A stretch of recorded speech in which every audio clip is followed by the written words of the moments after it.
Anong mensahe ang kailangang marinig ng mga Capricorn sa period na to? Pwedeng nangyayari na itong magiging reading natin o mangyayari pa lang. Kung hindi man para sa inyo itong magiging reading natin, edi baka para sa someone na malapit sa inyo o sa someone na kakilala nyo mismo. Baka may lumabas na gender mamaya, gawin nyo na lang energy, masculine at feminine energy. Pwede rin naman na huwag nyo nang pansinin ang gender. Hindi ko masasabi kung anong magiging reading, kung positive ba o negative, depende sa kung anong mapipick up kong energy. Walang masama kung papanoorin ang sun, moon at rising sign, kasi baka alin man sa mga yan ay mag-resonate na sa sitwasyon nyo. So, meron tayong 5 of Wands, relaxing. So, walang ganyan sa tarot, di ba? Extra lang yan. Kumbaga, self-made ng creator. Ace of Pentacles. Ito magandang combination kasi may Ace of Wands tayo na may kinalaman sa arguments, disagreements, rivalry, competition, challenge, conflict in general. Okay? Ngayon, may relaxing. Di malamang-lamang may reconciliation na maaaring mangyari. Kasi, dito, nagmukha na itong tension. Karoon ng tension. Kaya nga nag-away. Eto, nag-relax na. Ibig sabihin, yung away dito, nag-relax na. Kumbaga, tumigil na. Okay? Eto kasi Ace of Pentacles ay pwedeng may kinalaman sa opportunity. So, pag pinagsama mo yung Ace of Pentacles, relaxing, the opportunity na may opportunity na maayos pa itong problema. Whether nangyayari na to o mangyayari pa lang. Pero malaki ang chance na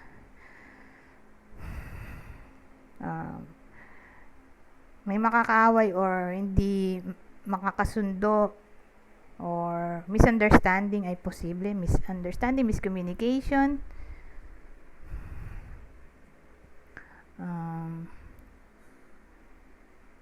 Ano pa ba? Irritation.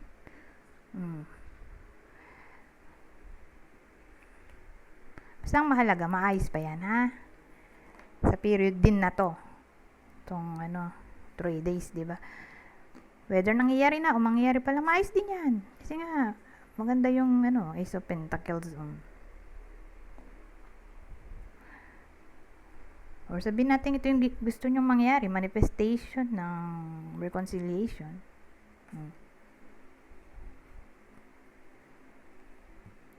Ngayon,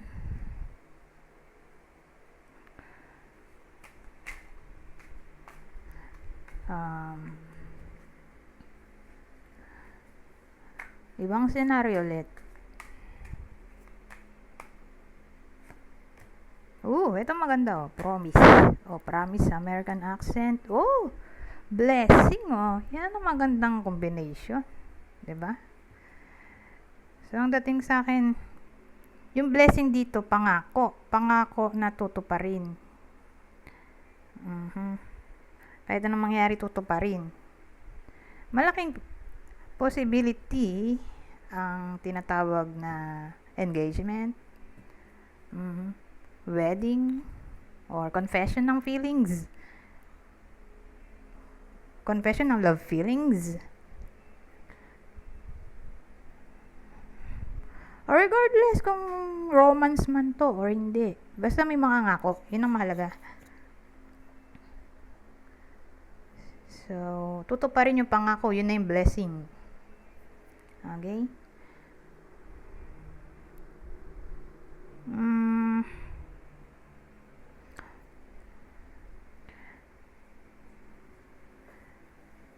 Palitan ko na ba to? Kaya lang, 4 minutes pa lang eh. Dayo na lang natin para hindi distraction. Magdagdag pa tayo.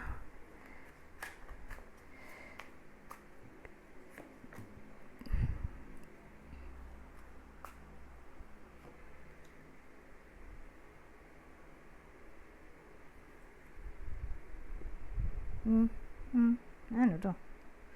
Sweetheart, oh. Pure love, beloved, libation. Ano ka nang basa dito? Libation, libation, donation, pray, religion. Wedding na nga to. Religion, sweetheart. So, ang dating sa akin, wedding, may possibility talaga yung wedding, engagement. Ngayon, ang iba naman, para manatili ang good relationship, huwag makalimot mag-offer sa gods ng kung ano-ano, tulad nito, tubig. Depende. Tubig, gamit, pagkain. Parang kasi Sai ito eh. Sai ang gumawa nitong card. So more like, Buddhism. Di ba yung mga Buddhist, nag-offer sila sa templo nila ng mga pagkain, sa mga monghe. Pero dito pwede rin naman, di ba? Sa simbahan, sa charity. Tawag doon? Charity nga. Or any form ng donation ay pwede naman sa religion natin, di ba? So, case. Basta ang mahalaga ay kinalaman to sa generosity. Encourage yun.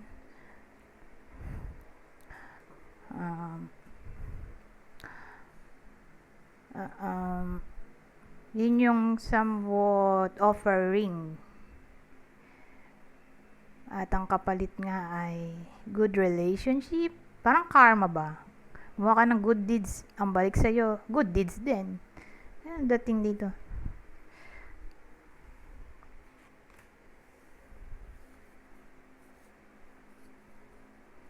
Teka, hindi matanggal ito. Since mahaba-haba pa yung oras, dagdag ulit tayo.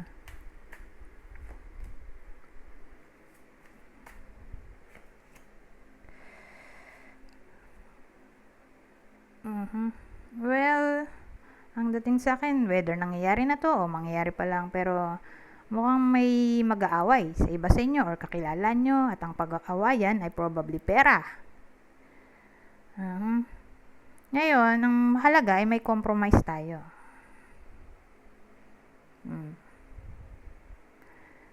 Compromise sa topic ng savings o pera. So, sabihin natin ang away ay tungkol sa loan. May umutang, di pa nagbabayad. So, kung gano'n ang sitwasyon, magbabayad na yan. So, maitatabi na ng iba sa inyo sa bangko, yung or sa alikansya, ang pera, di ba?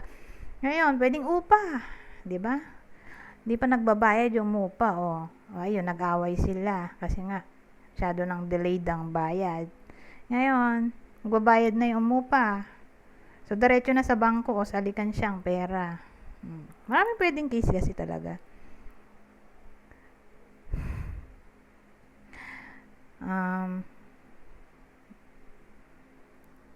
May iba naman na kayo yung mismo umutang. Di kayo naman yung magbabayad dahil may natabi na kayo sa bangko or sa alikansya or saan man yan. So, ngayon, kung ano man yung mababayaran dahil nakapag-ipon. So, case-to-case basis.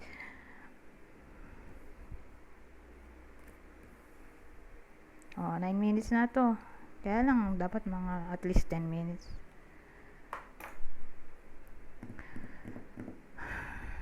Ano kayo magamit? Eto. Kaya natatagal naman ako pag ito. Sige na nga.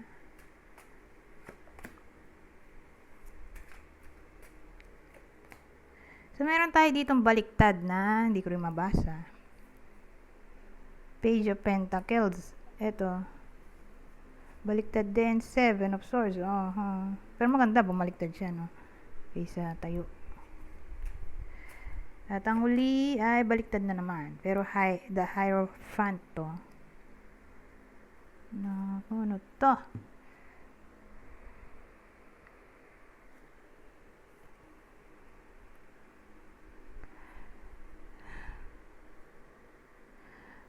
dating sa akin, kung ganito yung mga combination, more like relationship to or marriage. Kasi nandito tong Hierophant. Kaya lang may immature dito eh. So yung someone ay nagmamalinis na wala siyang ginagawang masama, or ang dating pinapaasa niya yung iba sa inyo na nagbago na siya pero hindi pa rin kasi nga baliktad to eh. Itong Hierophant natin,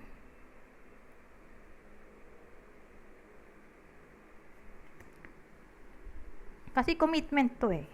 So non-commitment.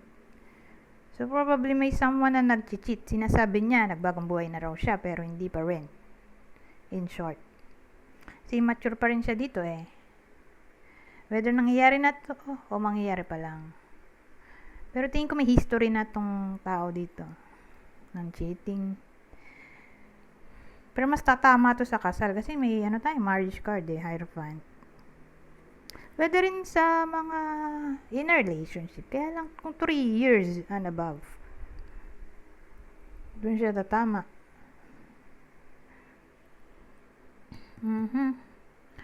Ngayon, maglalagay tayo ng clue. Okay? Ayan, mabot na tayo sa 11 minutes. Kaya lang, napatagal na nga. Kasi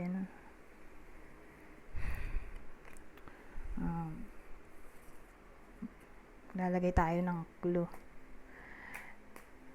Ito yung possible partner na Capricorn sa reading na to.